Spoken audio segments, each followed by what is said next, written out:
Bagaimana kabar kalian? Kiranya kita semua siap mendengar janji Tuhan, siap dibentuk oleh firman-Nya. Kela mau, Kela siap. Kita lanjutkan dari Hakim-Hakim tentang bagaimana tanah Kanaan dibagikan kepada orang Israel dengan satu tujuan, yaitu supaya orang Israel dapat beribadah kepada Tuhan dan melayani Tuhan. Bagaimana sahabat PDKA? Sudahkah kita mempersiapkan hati dan pikiran kita? Mari dengan sikap hormat kita menghampiri Tuhan. Shalom anak-anak. Sebelum memulai renungan kita, mari kita berdoa terlebih dahulu. Allah Bapa yang bertahta di kerajaan surga, kembali kami mengucap syukur buat kesempatan yang masih Tuhan berikan untuk kami boleh belajar kebenaran firman-Mu. Tolong kami Tuhan, agar otak kami yang kecil ini boleh memahami kebenaran firman Tuhan yang tak terbatas adanya. Dan Tuhan terus memampukan kami untuk kami boleh hidup seturut dengan kebenaran firman-Mu. Hanya di dalam nama Tuhan Yesus kami berdoa. Amin. Anak-anak, ingatkah kalian firman Tuhan yang disampaikan oleh Musa kepada Firaun ketika meminta untuk melepaskan orang Israel dari Mesir? Firman Tuhan demikian, biarkan umatku pergi supaya mereka beribadah kepadaku di padang gurun. Apa itu beribadah? Beribadah artinya menempatkan Tuhan di posisi tertinggi dan menempatkan diri di posisi terendah. Menyembah Tuhan, melayani Tuhan. Jadi Tuhan ingin umatnya menyembah Tuhan dan melayani Tuhan. Bangsa Israel keluar dari Mesir dipimpin oleh Musa. Setelah Musa mati, Yosua yang menggantikan. Dan di bawah kepemimpinan Yosua inilah bangsa Israel memasuki tanah yang dijanjikan oleh Allah kepada nenek moyang mereka, yaitu kepada Abraham, Ishak, dan Yakub. Wah, anak-anak, tapi Tuhan sudah ingatkan mereka, yaitu kalau kamu mau menduduki tanah Kanaan, kamu harus menumpas habis orangnya, rajanya, ternaknya. Semua harus ditumpas habis. Ketika Yosua masih hidup, orang Israel taat. Yosua menumpas habis orang Kanaan.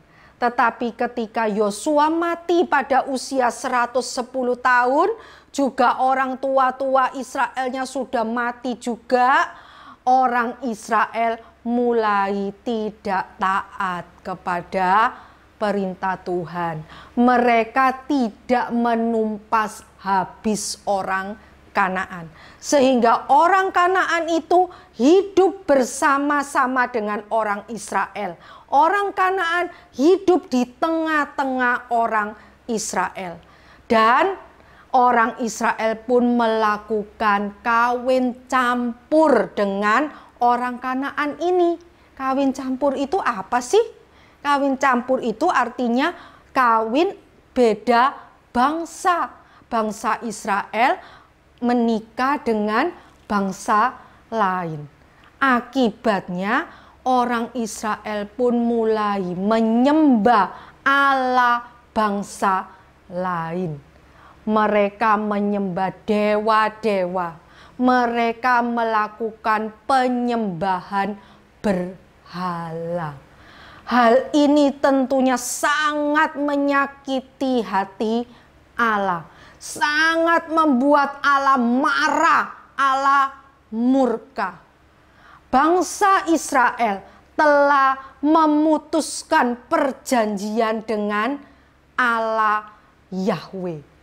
Dengan melakukan penyembahan berhala, itu artinya ikatan perjanjian sudah dilanggar, sudah putus.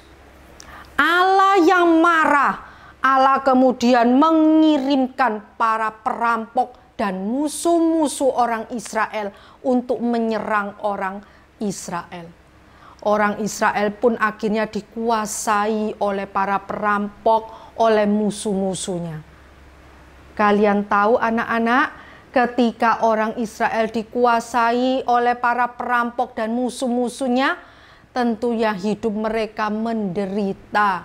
Hasil panen mereka dirampas, mereka dijadikan budak. Ketika menderita demikian, mereka mulai berteriak kepada Tuhan. Mereka meminta pertolongan Tuhan. Tuhan kita adalah Tuhan yang penuh belas kasihan. Kasih karunia-Nya sungguh melimpah kepada umat-Nya. Allah yang murka, tapi Allah juga yang penuh kasih karunia. Berkenan menyelamatkan umat-Nya yang berteriak memohon pertolongan kepada Dia. Allah mengirimkan hakim-hakim. Hakim itu tugasnya apa? Hakim itu bertugas untuk mengingatkan orang Israel supaya kembali kepada perjanjian mereka dengan Allah, supaya orang Israel kembali setia kepada perjanjiannya. Dan juga hakim-hakim ini akan menyelamatkan orang Israel dari penguasaan para perampok dan musuh-musuhnya. Selain itu, tugas hakim ini untuk menyatakan keadilan Allah terhadap musuh-musuh Allah. Anak-anak, ketika seorang hakim dikirimkan oleh Allah, bangsa Israel bisa lepas dari penderitaan. Tetapi ketika hakim ini mati, bangsa Israel kembali tidak setia kepada Allah.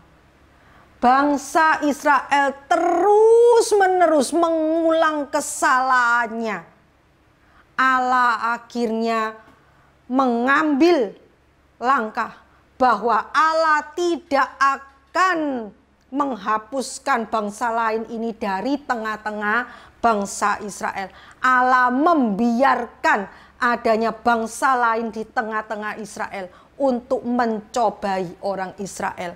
Akhirnya ada 5 bangsa yang tetap ada di tengah-tengah orang Israel, yaitu Amori, Het, Feris, Hewi, dan Yebus.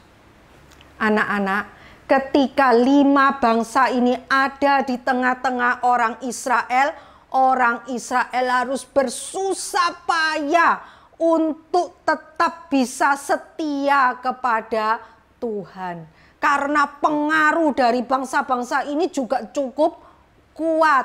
Bangsa Israel juga harus terus-menerus melakukan peperangan melawan orang-orang Kanaan ini.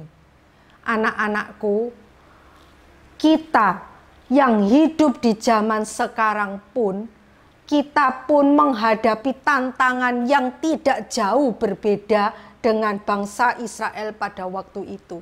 Kita juga hidup di tengah-tengah dunia yang berdosa.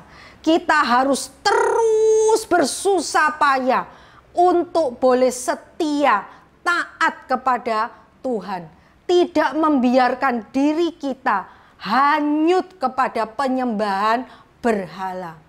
Apa penyembahan berhala pada zaman sekarang? Mungkin kita tidak lagi menyembah dewa atau patung, tetapi kita mungkin sekali menyembah uang kita. Kita mungkin menyembah gadget kita. Kita mungkin menyembah kekayaan kita, rumah kita, atau kita mungkin menyembah kepandaian kita. Anak-anak, kita harus berhati-hati ya. Kita jangan sampai menempatkan semuanya itu di atas kita. kita harus terus menempatkan Tuhan di tempat yang tertinggi. Kita harus menyembah Tuhan, kita harus melayani Tuhan, bukan menyembah berhala. Mari kita berdoa. Allah Bapa yang bertahta di kerajaan surga, sungguh kami bersyukur ya Tuhan, kalau firman Tuhan pada hari ini mengingatkan kami akan bahaya dari pengaruh dunia berdosa ini terhadap kehidupan anak-anak Tuhan di muka bumi ini. Tuhan, berilah kami kekuatan, berilah kami kemampuan untuk terus setia dan taat kepada Tuhan. Tidak membiarkan diri kami berada di bawah berhala-berhala yang ada di dunia ini. Tolong kami terus untuk kami boleh menyembah Tuhan dan melayani Tuhan seumur hidup kami. Terima kasih Tuhan, hanya di dalam nama Tuhan Yesus kami berdoa. Amin. Puji Tuhan, Kela sangat kagum terhadap cara Tuhan untuk mempertahankan Israel sebagai miliknya. Bagaimana caranya, Kayla? Terkadang Allah menyerahkan bangsa Israel ke dalam tangan musuh-musuh mereka, orang Kanaan. Bangsa Israel diizinkan untuk menderita, sehingga mereka dengan rela berbalik kepadanya dan memohon kasih karunia-Nya. Wah, kamu makin berhikmat ya, Kayla. Ah, Mama, besok teman-teman lanjutkan baca dari Hakim-Hakim 3 ayat 7-31. Goodbye.